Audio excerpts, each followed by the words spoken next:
Muhammad with National Network View. On tonight's show, our guest commentators, Sister Malaika Phoenix Ali Muhammad, artist, energy healer, and wellness facilitator, and Sister Teresa Muhammad, traditional birth worker, birth keeper, will discuss the controversies over recent comments made by hip hop artist The Baby. Later in the show, Sister Malaika Muhammad and Sister Teresa Muhammad will discuss claims that Johnson & Johnson targeted Black women with their talcum powder. Lastly on the show, our guests will discuss the family of Henrietta Lacks filing a lawsuit against Big Pharma. Before we get into the top news, let's do a recap of the current events we've recently covered. On yesterday's I Have a Testimony show, NNV news anchor Willie Muhammad's guest was student minister Verban Muhammad of Monroe, Louisiana, who discussed his work as a student minister, being elected to several public offices, and recently becoming a member of Kappa Alpha Psi fraternity graduate. He also spoke about the history of the Nation of Islam in that city, where the temple of the Most Honorable Elijah Muhammad was attacked, and one of his ministers was beaten and almost killed. Decades later, being present to watch the Honorable Minister Louis Farrakhan receive a key to the city, and how the minister has personally impacted his life.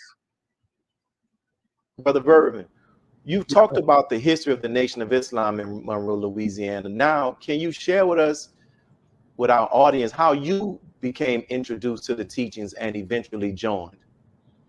Yes, sir, Brother Will. Before I say that, I wanted to mention, I forgot to mention, the actual bow tie was produced out of the lynching that Brother Minister Biard went through. Wow. Elijah Muhammad said that from now on we are going to begin to wear the bow tie, especially the ones that, with the clip. So that was birthed out of that situation, that ordeal. Wow. But Brother Minister, I was introduced to the teachings while a student at Southern University. My roommate at the time, when I was a freshman, would always play the minister. He wasn't a Muslim or a registered Muslim, so to speak, but he always played the minister. At the time, it was cassette tapes. And I would always ask him, who is that man?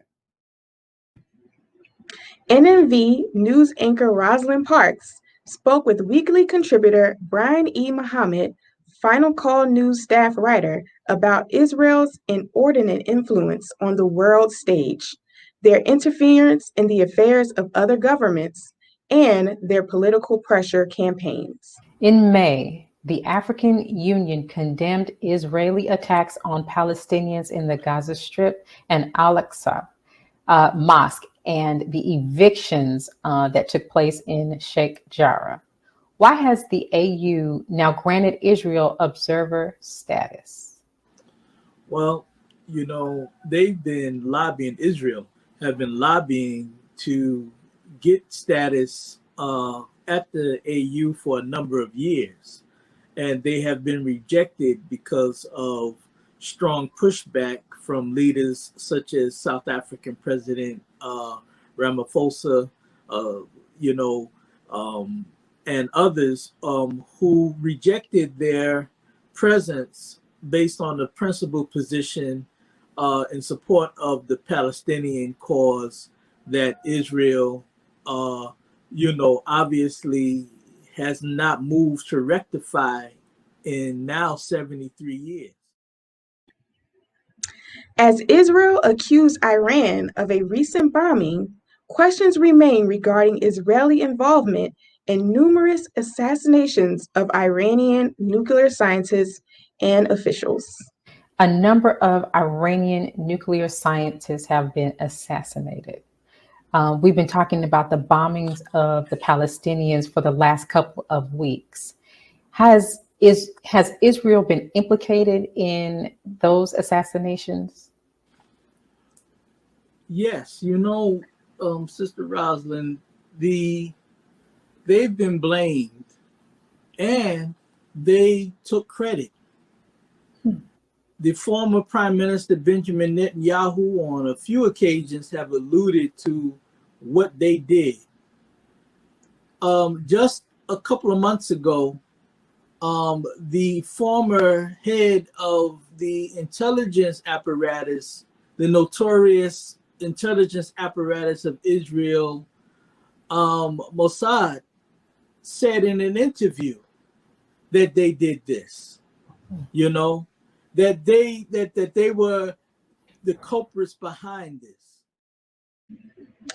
As Israeli President Isaac Herzog called a boycott of Israel a new kind of terrorism designed to hurt Israel's economy, Ben & Jerry's ice cream company has said its boycott is following their social mission.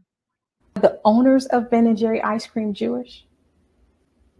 Of Ben & Jerry's are Jewish. Damn. You know, Ben Cohen and Jerry, forget his last name, but Green, oh, I won't mess up his name, but yeah, they're Jewish. The founders are, but the company is now owned by Unilever, which is a $61 billion a year food conglomerate based in England. And, you know, and I also want to say on that, continuing on that last point that we was talking about, that to show you the hypocrisy, all the way around, I'm talking about America, Israel, Ben & Jerry's, you know, Unilever CEO made it very clear that his commitment is to continue to do business in the state of Israel.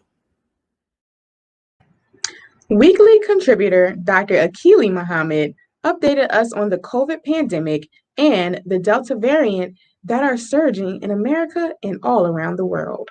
Now, the CDC suggested that vaccinated people didn't have to wear masks in public gatherings, and they've now reversed that suggestion.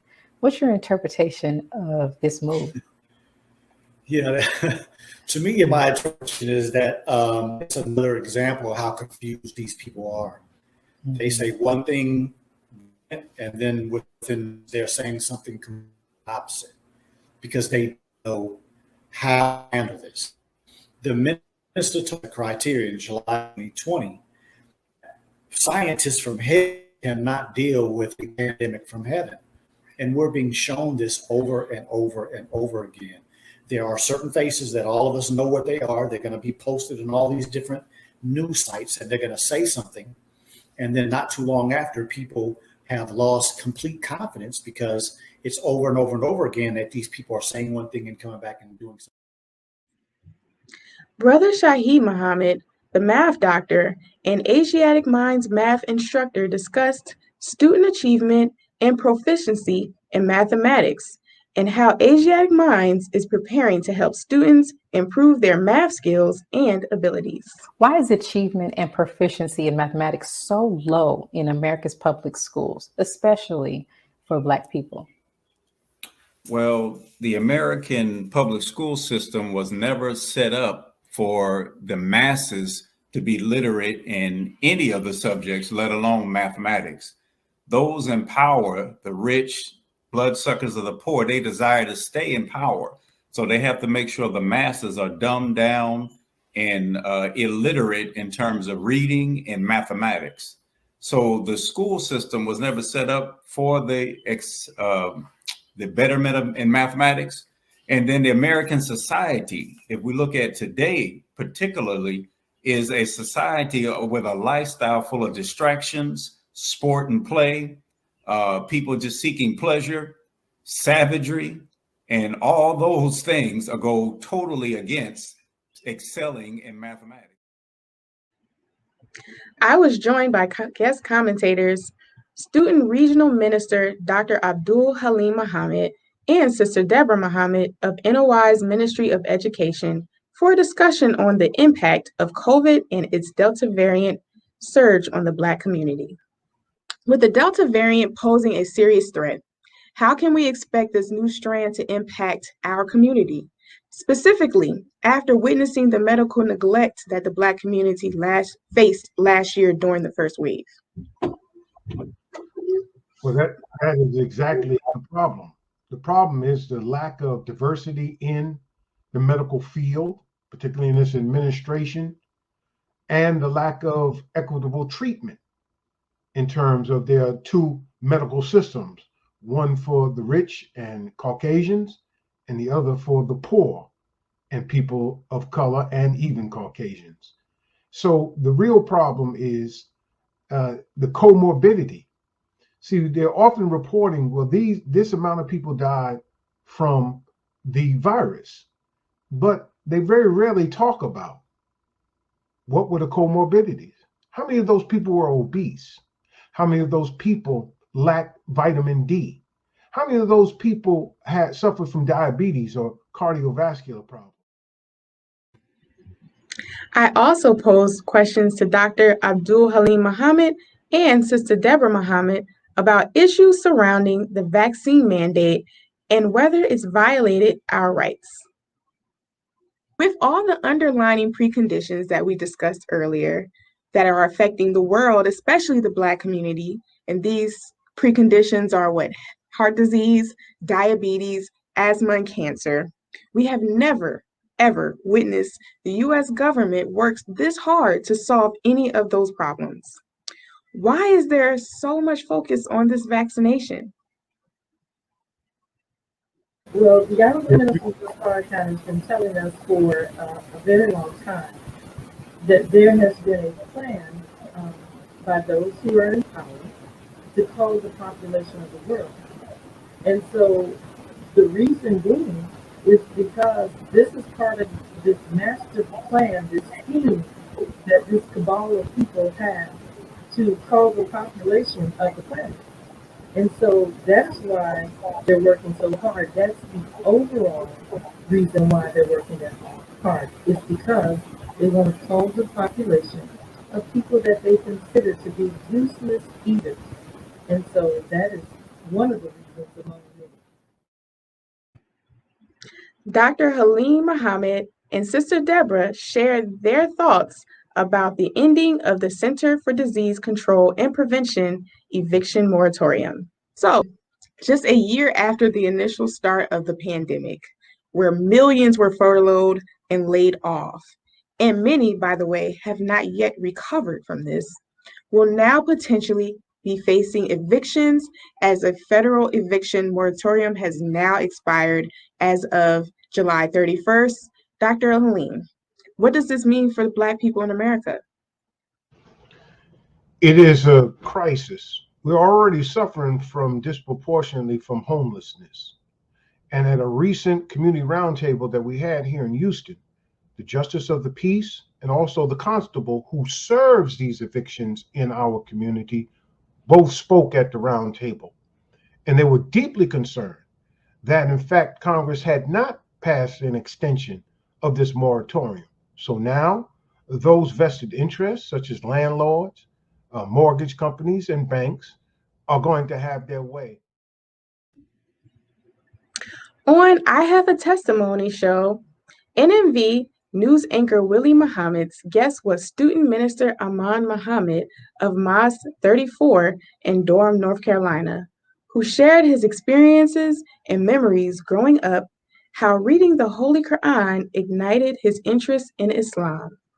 In the interview, you spoke about how your reading of the Quran ignited your interest in Islam. And, so how did you come about, like, who put the first Quran in your hand, and how did it impact you? Yes, well, at that time, it wasn't as many Black bookstores and things of that nature at that time. And so I used the library a lot for whatever I wanted to do and research. And so I would go back and forth, trying to get little dabs of wisdom here and there and whenever I could. And at the time when I was in the 12th grade in 1990, my girlfriend at that time, she was going to NC State in Raleigh, and she was studying as well, and she gifted me my first Holy Quran. And man, when I got it, when I got into that book, man, I couldn't put it down. Let us pause for announcements from our sponsors. Coming up, our guests will talk about rapper DaBaby being removed from various performances due to his controversial remarks. We'll be right back. Be a part of the force that powers truth in journalism. Your support helps us to highlight solutions for a brighter tomorrow. Go to nnvnews.com/donate. Asiatic Minds, online education, helping our children to discover their God-given skills, gifts, talents, and passion that will allow them to see their greatness, as well as the greatness of our people, and upon discovering that greatness, infusing them with the desire to use it for the betterment of themselves, their families, our people, and the world. Call now, 502-219-4848. This is Sister Sajda Muhammad. We are proud to announce that the Sajda House commemorative Elijah coins are finally here. This priceless heirloom, made from recycled copper from the messenger's home, is now available at sajdahouse.com. The hashtag Bank Black social media campaign made strides not only in revolutionizing how we bank, but also how we think. The movement inspired thousands of African Americans across the country to transfer or deposit millions of dollars into Black-owned banks. These are banks that will invest in urban communities, employ African Americans, support Black businesses, and inspire Black home ownership. This is a very proud moment for our culture as we are taking small, but significant, steps towards building Black power through Black wealth. Thank you for tuning in to NNV News. Please share your thoughts with us in the comments section below. Follow us on social media at NNV News, and please subscribe to our YouTube channel, National Network View. This is Clifton Muhammad with nnvnews.com.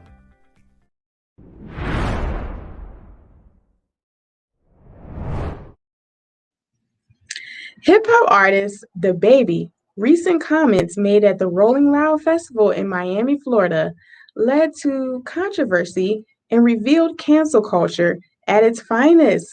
Joining us for this discussion is Sister Malaika Muhammad and Sister Teresa Muhammad. Assalamu alaikum, sisters. Wa alaikum salam. I'm so excited to have you all today. So let's get into it. All right. So last week we witnessed cancel culture, right, at its finest. Do you all think that these cancellations from these festivals and events were necessary? Sister Malaika, can you start us off? I don't think it was necessary at all. I think last week, the controversy with DaBaby is a prime example of how cancel culture has gotten totally out of control. And I think we need to be very, very careful about how we think about these types of things, because it's proof of a further pulling back of our rights of freedom of speech.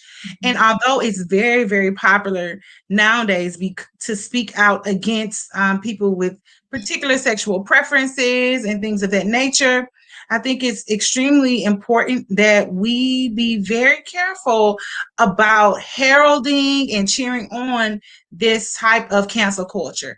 It really is becoming a serious problem. And I don't think that what he said, although it might have been offensive to some or even vulgar to others, I don't think it warranted the level of attack that came against him. I mean, I've heard way worse happening in the media. So he said way worse. It's just really interesting how, and I don't think that what he said was a direct blow to the LGBTQ community. And that is very, very concerning, because now anything you say, if anybody of any community finds it offensive or is triggered, I think that's a better word, or is triggered by your choice of language or words, that all of a sudden you can be canceled. Yeah, totally out of line. Right. Sister Teresa, what are your thoughts of this? Are these cancellations necessary? I guess both sides, yes and no. They are not necessary on the surface, because what he said was not necessarily offensive. But like Sister Malaika just said, much of what he says is more offensive than this current thing that he did say. And the cancel culture is a real thing, which is why I think that it was necessary, so that people can be outraged by it, because you're not going to really respond unless things like this continue to happen to make it change. So the people who don't necessarily disagree with what he said or not offended by it have the opportunity to step up and say something about why cancel culture is a thing, and to the point of why we're having this type of conversation right now. Right. And another thing, right? So we've had many people who have said that these festivals are picky, right, regarding what they believe is cancellation worthy, especially regarding topics that are typically discussed in hip hop music or rap culture. What are your thoughts on this? Is there a double standard applied to the baby, since what he said is so-called homophobic, Sister Malaika? Yeah, it definitely is a double standard. But I think bigger than the double standard, well, what's behind this double standard that I think as Black people we really need to pay attention to is the value of ownership. When you have ownership or you have a stake in an industry as influential as the music industry, you do have the ability or the privilege to decide what you want to allow on your platforms. And unfortunately, as Black people in America, we don't have that type of ownership or leverage in these industries. I mean, we work in them, we are the artists, but when it comes to ownership, we don't have that type of leverage. So, of course, the things that are offensive to our community, violence, misogyny, the mistreatment of women, those things that are very prevalent themes throughout the baby's music and throughout the music industry as a whole, because we don't have ownership in that industry, we don't have the opportunity or the leverage to speak out against those things, and not necessarily cancel artists who do that, but to have a platform to really influence what it is that's going out over the airways that's speaking negatively against our community. So I think that, that's the real issue. It's all about ownership. And if we don't have a seat at the table, or better yet, if we don't own the table, if we didn't build the table and own the room that the table is in, then we will find ourselves on this side of controversy all the time. Right. And we know, right, the baby's music has a lot of violence and a lot of derogatory wording towards women. What are your thoughts on this, Sister Teresa? Is this a double standard? Is this right? It absolutely is a double standard. Like Sister Malaika said again, who is in ownership is clear, because there are things that I see that I find offensive, but no one says anything about those things on a high level to where it makes any type of change. There's no cancel culture when it talks about women out of their names. There's no cancel culture when it comes down to people talking about drugs and violence and music that's offensive to my ear. I don't want to listen to certain things on the radio with my children in the car. And sometimes, you turn it on and you can't help but hear it as soon as it comes on. So I have a problem with that, but there's no platform that comes to cancel those type of things. So it's a double standard on who actually is in ownership of what comes out. And the double standard is we're going to do what we want to do, what we find popular, what we feel as though is supposed to be trending. And if anybody opposes that, then we're going to cancel you. And interesting enough, right? I don't know if you all were watching this play out.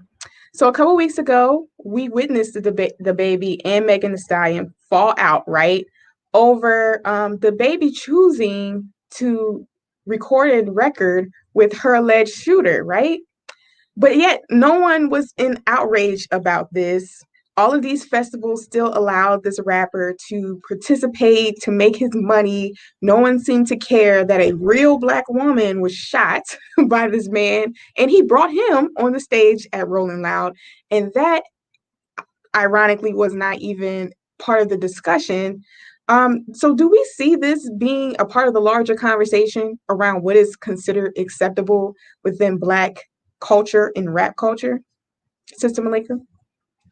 Yes, it definitely is. It is an example of what is happening when we look at what culture is. Most times when we talk about culture, we talk about arts and entertainment, we talk about music and those types of things. But when you really get into the etymology of the word and you look at the definition of the word culture, culture is insight into the mind, the intelligence, and the mindset, the thinking of a people. And so what we're seeing happening is the canceling of culture or the canceling of certain thought processes. They don't want negative thinking or negative thoughts about the LGBTQ community. But as Sister Teresa said, in modern day culture today, it's perfectly okay to have negative thoughts about women, to have violent thoughts and those sorts of things. So culture is so much bigger than just arts and entertainment. Culture really is insight into how we think, what our thought process is, and it is a display of what's really happening in the underbelly of society. And so it's really important that we recognize what it is that we're seeing and to say, how am I contributing to this? What can I do personally to create a shift? Because this mindset, this collective mindset that you're seeing displayed in culture, each and every one of us contribute to it. So the first step is to say, what do I need? What do I need? Let me check my own thinking, right? Let me check my own thinking and see how I can personally shift so that the collective thought process and the collective culture can shift as well. Right. And I think, as you said, the undertone of this is that ultimately the Black woman is low on the totem pole if this is a real person that has been physically harmed by weapons, right? And there's no real outrage about this. And we've seen in this situation that the Black community has stood by with the LGBTQ plus community in taking the baby down. But where were they, right, when this was happening to Megan Thee Stallion? What are your thoughts about this, Sister Teresa? I think that's very valid. But I also think that there's a lot more that have to come to the table of around the conversations. We need to be talking about a lot more in terms of hip hop and the hip hop culture, Black culture. There's so many things on the table that we look at things in a right or wrong, not as that's wrong, and that's wrong, that's right, pointing things out and calling them out as they actually are, and not using, if I view this as being wrong, then I have to view that as being right. And that's not necessarily what it is. It's all wrong. When we look at hip hop as a culture, all of it is wrong. And we all have to step up to the plate and change the dynamic of what we're listening to, what we're putting out, because like Sister Malaika said, it is our voices that is being exposed. It's how we're viewed around the world through our culture.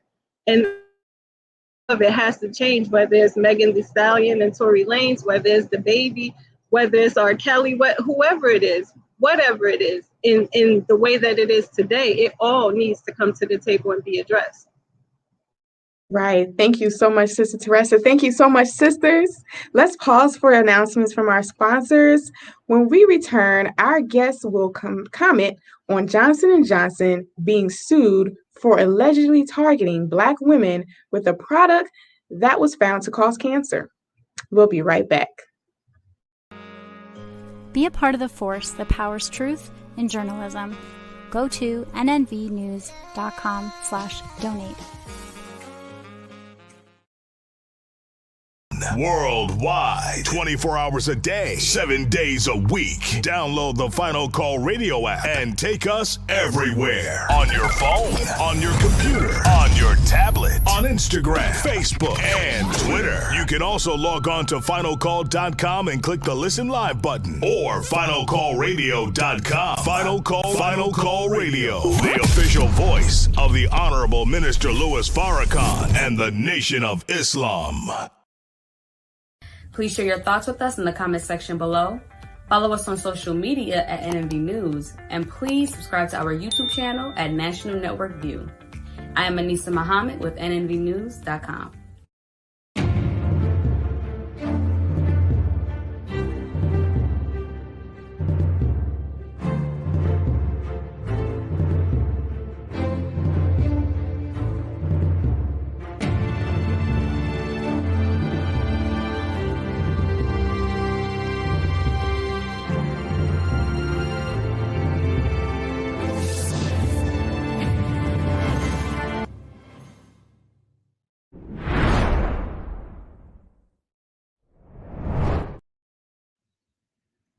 A lawsuit has been filed alleging that Johnson & Johnson specifically targeted Black women in our communities with toxic, dangerous talcum products. Welcoming us back are our guests, Sister Malaika and Sister Teresa, to discuss this important topic. Welcome back, sisters. Thank So you. let's get into this, right? Because this isn't new news. Right? We've all been hearing about this over the last 3 decades, I believe. Why are these commercials still subliminally targeting Blacks with subliminal messages? And why, among talc safety worries, is Johnson & Johnson aiming ads at minorities, overweight women with significantly increased risk of ovarian cancer? Sister Malaika? You know, this subject is a very touchy one, because so many of us have grown up with these products, and it's an emotional connection. Our family memories and moments are all wrapped up into this particular issue with Johnson & Johnson and the prevalent use of it in our society. I mean, nobody would, no one is, people are shocked, and like you said, we've been hearing about this for decades, but it's something that's still very, very shocking. But I think it's important to really begin to ask the question, why are we as Black people, Black women, targeted by in the commercial and industrial industry? Why are we targeted? Why are we always the advertising and marketing reception? Why are companies marketing to us? And we have to begin to take an assessment about ourselves and say, why are we always the ones that people are targeting? And, I think it's really important to consider and to just think about economically that we are large consumers. We've always been, even with low income, below income Black women. We are the ones that are shopping for our families, and we consume. And a lot of times we consume without consideration. And when these companies tune into this, it's a jackpot. It's an opportunity for them to make money. And that's what people are in business for, to make money. And I think it also points to the fact that there is a general disposition about Black people based on the history of this country that we are not looked at with high regard. And so when you see that you have a group of people who shop without consideration, who don't research, who are shop emotionally, and there's an undercurrent in this entire society that you don't have high regard, you're not going to do your due diligence to make sure that you're giving this group of people the quality of products that any human being would deserve, which is a product that's not going to kill them or cause disease. But I think, the important thing for us as Black people as a takeaway is that we can't control what other people do, but we can take a look at ourselves and say, how do I need to shift in order to not be on the victim end of someone else's ill thinking towards me, my community? Just because someone else does not have a high regard for you doesn't mean you have to be victimized by by that lack of regard. And I'm always from the school of solutions and what can we do? Because I can't control what anybody else does. We can't control how anyone in the society views us, but we don't have to constantly be victimized by other people's irregard. And so it's a horrible situation. So many of us grew up with these products, but and I think that there should be retribution for harm caused. But at the end of the day, it will be another company and another company and another company unless we begin to look at ourselves and say, what do I need to do different? How do I need to shift in order to not constantly be victimized by the irregard of others? Right. And I like that you mentioned that towards the end, that it'll just be another company and another company, because for one, there used to be a time where we didn't see our faces on these ads, right, in any of these campaigns. But now we're seeing all of these campaigns shifting towards us. And a lot of these companies are the ones that we know are not really giving us their best end of their products. Sister Teresa, so tell me, what are your thoughts? Why are so many dangerous products being placed specifically in our communities that they know are toxic and dangerous to our health? Well, I think that number one, the fact that we are always the target for the worst products is one aspect. But the other part is that we're the trendsetters. Anything that comes into the Black community, period, women tend to be the mass consumers in the Black community. Single mothers dominate, in our homes. So, but we also the trendsetters. So when you put something in front of us, if we like it for any reason and we market it and we start wearing it, everybody wants to wear it. And it doesn't matter the color that you are. Everyone follows what we do. And that's just the way that it's been, and that's the way that it is. The question should be, really, I think it's interesting the fact that they even deny that they do target the Black community with these products. They say that they don't, and that it's absurd when you research it. And I think that part is absurd, that when you talk about such a company as Johnson & Johnson to say that they don't, when every single company, the majority of their money goes toward marketing. They specifically have classes on marketing and talk about your target audience as one of the first things that you learn in marketing. So to even deny the fact that they're doing that is really what is absurd. But why they do it is because you put anything in our hands and we make it into something more. We will make you some money. Right. And a lot of us kind of have seen both sides of the story, right? Where there are some people who are saying that, well, Johnson & Johnson are just selling a product that had a defect.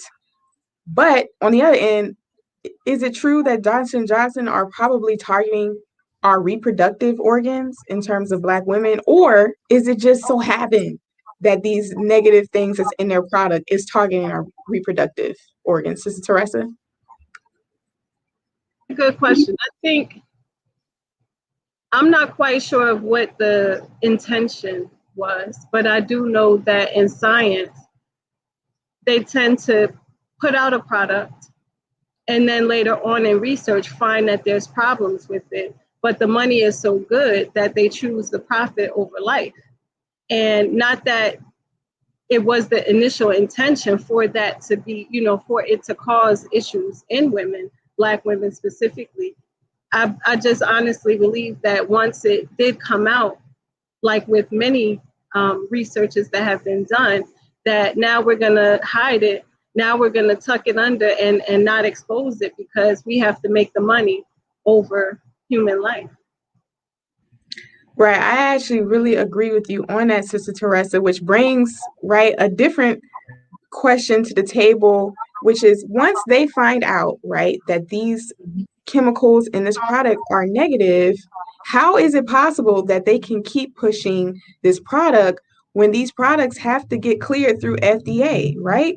So does pharmaceutical companies, do they need more in oversight, or do they need to be held with more accountability? What is happening that it's almost like the FDA and some of these oversight companies are just letting this slide? Sister Malaika? Yes, exactly. They're letting it slide.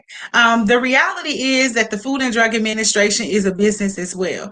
And, you know, at the end of the day, Big Pharma, all of these companies that products have the ability to positively or negatively impact our health, they should be held accountable. And we expect them to be held accountable by these oversight committees. But the reality is we live in America. You know, we live in a country where human life is not the most important thing on the table. Money is. And so we have to come to understand that we have to accept this reality and recognize that the best oversight committee that we have for ourselves, our family, and our community is us. We have to be informed. We have to research. We have to ask questions, and we have to advocate for ourselves. And we have to be in a position of ownership so that we can hold these companies accountable, because we can't depend on the FDA to do that. The reality is that there are so many loopholes and things like that to get certain things passed, to get things available. For an example, with feminine hygiene products, you have a chemical in there that's used to bleach the products, but the loophole is that those chemicals are illegal for human consumption. They don't consider a woman using them for her monthly as consumption, right? Even though it may be going inside of the body. So these types of loopholes are used all throughout business, all throughout Big Pharma, all throughout the medical community. And we have to be knowledgeable enough so that we can advocate for ourselves. There is no better advocate, no better oversight committee than us. We have the autonomy, we have the sovereignty, we have the power, and we should have the ability to take action and to advocate for ourselves, because no one else is going to do that. Right, definitely. And I think what you said is it's vital, because ultimately we have to take accountability for this. So whenever we are establishing our own companies, what are some lessons that we can take from these experiences after witnessing Johnson & Johnson and many other companies fail in this regard? Sister Teresa? I think owning up to, what the science shows after, discovering more. And I think also a part of it is not being able to have a stake. If you're an oversight, if you're the person that's supposed to be monitoring, you should not be able to have any type of monetary gain from that company, which is something that is major, why a lot of the oversight gets, not necessarily overlooked, but purposely just allowed through, because the same people, or it may not be the actual person who's doing the oversight, but their spouse or their child is sitting on the board somewhere, and they have family discussions behind the scene where they still all profit from it. So I think that's one major lesson that we have to learn in our own business practices, is to not use a play on words, or not to use the loopholes like Sister Malaika was talking about when we're doing our business, and just to be transparent really with everything, because it's not always about being found out as having a bad product or something that doesn't work, but it's always about how we are resilient and how we come back from things like that, and being able to have a good reputation. Thank you so much, Sister Teresa and Sister Malaika. So let's pause for our announcements from our sponsors. After the break, our contributors will share their thoughts on the family of Henrietta Lacks suing pharmaceutical companies for usage of her cells. We'll be right back. Be a part of the force that powers truth in journalism. Your support helps to combat false media. Cash App NNV News. Asiatic Minds, online education, helping our children to discover their God-given skills, gifts, talents, and passion that will allow them to see their greatness as well as the greatness of our people. And upon discovering that greatness, infusing them with the desire to use it for the betterment of themselves, their families, our people, and the world. Classes begin September 1st. To enroll, visit AsiaticMinds.com.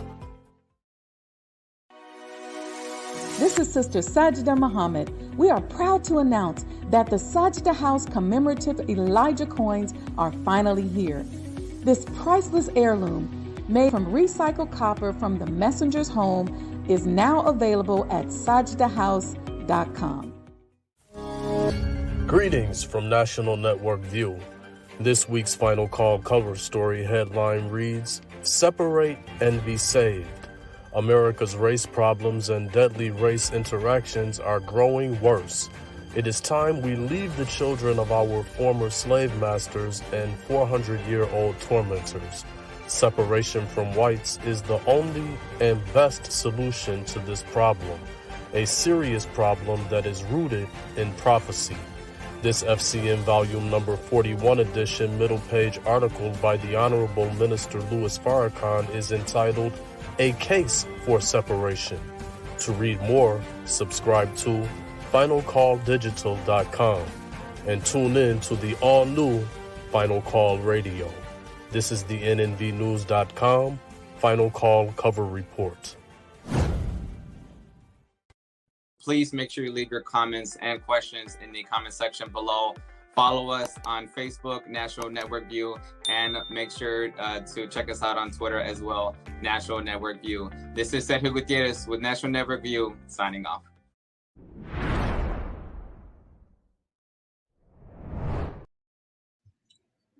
Attorney Ben Crump and his family and the family of Henrietta Lacks have filed a lawsuit claiming that her HeLa cells have been monetized by big pharmaceutical companies.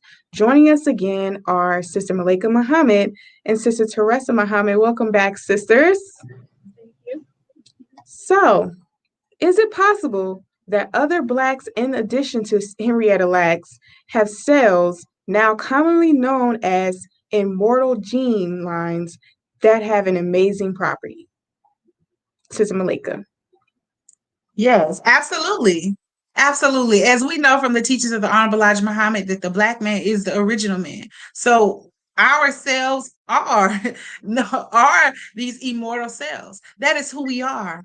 So absolutely, I have no doubt. I mean, you hear these sorts of things all the time, not only Henrietta Lacks, but you hear about aborted fetal cells being utilized in the cosmetics industry and all this. And this is the reason why, and we all know the data or the statistics about, you know, unfortunately, this issue of abortion in our communities, but a majority of those aborted fetal cells are African American or Black women who are releasing their children. So we hear about this all the time. You know, we're wanted, we're needed to keep this society going, and whether or not they will allow it, you know, we talked about it with the debate, with the baby controversy, that we are the ones that are being utilized to have this culturally rich society. We talked about it with Johnson & Johnson. We are the ones that are being targeted for marketing and advertising to keep the economy flowing through all of these companies. And here we have with Henrietta Lacks. We are the ones that have really birthed all of this medical and technological advancement. And so I think it's absolutely fantastic that we see being victimized over and over again by Big Pharma, by commerce, by the music industry. But here you have this story of Henrietta Lacks' family, even though this happened so long ago where her initial cells were utilized, that they haven't given up the fight. And they're at this place now where they're saying, okay, I'm going to take ownership of who I am. I'm going to take ownership of, you know, my immortal gene. I'm going to accept that I am, you know, God, that I am divine, and that my body and my mind and my cells had the capacity to birth all of this genes that has come about in the medical industry. And I think it's absolutely fantastic. I hope they get everything that they deserve, which really there is nothing that they could do to repay her, to repay us for the contribution that we have given to this society. But it's a beautiful thing to see them stand up and to take ownership, and hopefully Big Pharma pays. Yes, of course. And we recently saw that John Hawkins said that it has never sold or profited from the discovery or distribution of the HeLa cells, and they don't own the rights. So, Sister Teresa, Should the courts grant ownership of rights to the Lacks family? Absolutely. Absolutely. Because it should have never been taken in the first place, because she did not give consent. She didn't even know that it was being taken. Had she known, would she have given them the right to do so, is a question that will never be able to be answered. So her family should absolutely have ownership, as well as everybody should have ownership, and consent is definitely a hot topic, even now with vaccinations. You know, whether it's going into the body or coming out of the body, it's the same thing. Do we have consent? Are our bodies respected as our own? Is the question, and it hasn't been respected as our own, and that's been since the transatlantic slave trade. We've never been looked at as humans, or 3/4 of a human being. So that just speaks right there to the mindset behind why they felt as though and feel as though they should have any type of ownership on any part of our bodies, down to ourselves. Right. And we know that big pharma companies have monetized off of this for decades, right? So should Henrietta Lacks' family be compensated for the billions of dollars they have made, Sister Malaika? They should absolutely be compensated. I mean, the reality is those are her sales, but it does bring up a very, very serious issue, and we have to be willing to look at that, because this is, you know, in law they call it precedence. So if Big Pharma, if this was to go in the way of Henrietta Lacks' family, it would set a precedence that has the capacity to totally undergird the foundation of this very country, because they have profited off of the bodies of other people, profited off of the intellectual property of other people since its inception. So what happens if this precedence is set?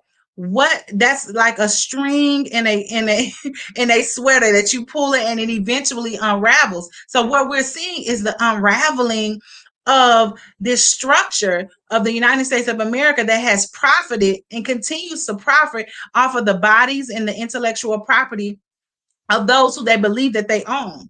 And so I believe that they should absolutely be compensated, but we have to really understand what is being asked of them when we say compensate me for who I am, compensate me for what is rightfully mine.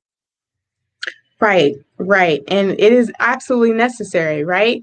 So while we're on that line of thinking about Henrietta Lacks cells being used, now we know that Johns Hopkins has used a Black woman, which is Henrietta Lacks, to develop not just the polio vaccine, but for treatments for cancer, HIV and AIDS, Parkinson's disease, and an in vitro fertilization. Is the HeLa cell also being used for the COVID-19 vaccination and research, Sister Teresa? I believe it is. I believe a lot of the, in legal terms, Sister Malaika brought up precedent. The other legal term would be, I think, discovery and everything else that comes after that. So once you do create something based on one piece of information, anything else that you create, even whether it's directly or indirectly related to that specific thing, every piece of knowledge that you gain and every thing that you do and acquire after that definitely is connected to it and should be looked at as such. And from my understanding, there are some aspects in what I've seen that have connected the COVID-19 vaccination directly to that research, specifically with the HeLa cells. Right. And what this is bringing up now, as we continue to think about Henrietta Lacks and just the unrightfully unjust snatching of her cells, is the theft of Black people's organs a big issue now? Because we're not just thinking about the cells, we're thinking about our autonomy as a person, all the things that we come with being stolen for, research in Big Pharma. Sister Malaika? Yes, absolutely. I mean, we have to be aware that this is not something that's just isolated to Henrietta Lacks. This is happening today. It's happening with the large amount of hysterectomies that are happening in our country, the wombs of women being removed. It's happening with our children's umbilical cords, and it's happening with the placentas. It's happening every day where stem cell research is being done from these cells that are coming from us. So when you go to the hospital and you have to sign that waiver form, you know, all of the biological matter that you leave behind, whether they take blood and there's extra of it, trust and believe they are utilizing that. So we have to be aware that it's happening every day. It's not just something that happened back then with Henrietta Lacks. This is something that's happening every day. And when we enter into their facilities and we have to sign those forms, we are actually signing over our rights to that biological matter that we leave behind. Right. Yes. I'm glad you mentioned that, because that is absolutely true. And Sister Teresa, now, why is it that we all of a sudden found out about Henrietta Lacks through Oprah's movie?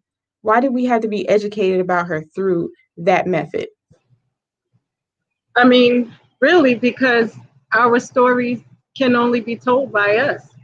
That's the bottom line, is that we can't rely on anyone else to speak for us. We have to speak for ourselves, and we have to make our stories known, period. And in the truth of our stories. When anybody brings anything that is not the complete truth of our stories, it's up to us, whether it's in movies, whether it's in news, or in even our music. It's our obligational duty to bring our stories to the forefront in truth. Yes, I totally agree. Sister Malaika? Yes, I totally agree. It's up to us. We are our best advocates. If we don't advocate for ourselves, we know from history, our experience in this country, that no one will advocate for us. And so we definitely have to do our due diligence as we come into the knowledge of who we are. It's not just enough to know. We have to be willing to act on it, and we have to be willing to establish that knowledge in the world through organization, through institution, so that, you know, the mind of God, the kingdom of God, can exist on earth. So if we are saying we know who we are, we know our history, we know who we come from, then it's imperative that we do our due diligence to establish it on the earth in concrete ways, so that we can advocate for ourselves, so that we'll have those resources, and so that we can have the ownership and the leverage to actually advocate for ourselves and have the truth of who we are be expressed in our everyday lives and in our communities. Yes, so much. Thank you so much for these responses and for such an enlightening conversation. Sister Teresa Muhammad and Sister Malaika Muhammad, thank you for joining us today. So we're going to go ahead and close out. Thank you all for joining us today and tuning in to the National Network View News. Now, please share your thoughts with us in the comment section below. Follow us on social media at NNV News, and please subscribe to our YouTube channel, NNV News. This is Krystina Muhammad with the National Network View News. Peace and blessings. Be a part of the force that powers truth in journalism. Go to nnvnews.com/